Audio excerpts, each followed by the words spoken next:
নতুন আরেকটি মামলায় সাবেক মন্ত্রী আনিসুল হক এবং ডাক্তার দীপুমণি সহ বেশ কয়েকজনকে গ্রেফতার দেখানো হয়েছে। সেই সাথে জুলাই আগস্ট গণ অভ্যুত্থানে গাজীপুরের কোনাবাড়ি, রাজধানীর উত্তরা ও যাত্রাবাড়ির গণহত্যার ঘটনায় অভিযুক্ত ৩ জনকে আন্তর্জাতিক অপরাধ ট্রাইব্যুনালে হাজিরও করা হয়েছে। আমাদের সহকর্মী রিয়াজ রায়হান এ বিষয়ে খোঁজ খবর রাখছেন।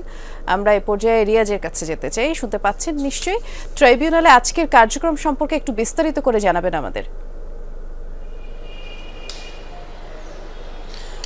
বৃষ্টি, গত জুলাই অভ্যুত্থান যেটি হয়েছে সেখানে ২০ তারিখের একটি ঘটনা নিশ্চয়ই সবার মনে দাগ কেটেছে এবং যাত্রাবাড়িতে পুলিশ কনস্টেবলের ছেলে ইমাম হোসেন হৃদয়, তাকে ইমাম হোসেন তাইম, যাকে গুলি করার পরে সহকর্মীরা বা সহযোদ্ধা যারা ছিলেন তারা টেনে নিয়ে যাচ্ছিলেন, সেই দৃশ্যটি ভাইরাল হয়েছে এবং সেই ঘটনায় অভিযুক্ত করা হয়েছে পুলিশের সাবেক সহকারী পুলিশ কমিশনার তানজিল হোসেনকে।